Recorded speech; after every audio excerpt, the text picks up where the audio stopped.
তোমার মা কাজের বুয়া। স্যান্ডেল গুলো খুলে আমার হাতে দাও, তোমার দুই গালে দুটো বাড়ি মারি আমি।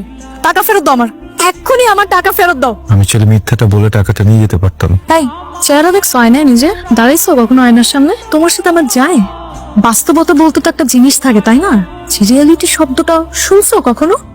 তুমি এক্ষুনি এই মুহূর্তে আমার টাকাটা ফেরত দাও, আর এরপর এই চেহারা জীবনেও যেন আমি না দেখি।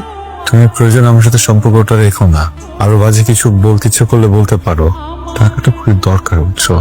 জানি রাগ করে আসো, মনে করো ভিক্ষা দিচ্ছ। কেউ তো ভিক্ষা ফেরত দেয় না, তাই না? আমি কথা দিলাম আমি এটা আগের মাসে ফেরত দিয়ে দেবো। প্লিজ আমি টাকাটা নিয়ে যাই, প্লিজ। ভিক্ষা লাগবে না, যা দিলাম ভিক্ষা। এই টাকা তুই রাখ, আর যেন কখনো আমার ত্রিসীমানাও তোমাকে না দেখি। আমি না কষ্ট পাইনি, আসলেই কষ্ট পাইনি। যে জিনিসটা ঘটবে এর আভাস আমরা যখন আগে থেকেই পাই, তখন আর কষ্ট পাই না। এটা একদিন হওয়ারই ছিল। আমরা যা ভাবি তা ঘটে গেলে সেই কষ্ট আমাদের ছুঁতে পারে না। এই যে আমার প্রেমিকা আমাকে ভিক্ষা দিয়ে গেল, পেলাম একটা ভিক্ষা, প্রেমিকার দেয়া ভিক্ষা। আমি মনে হয় এই পৃথিবীর প্রথম প্রেমিক যে প্রেমিকার থেকে ভিক্ষা পেল।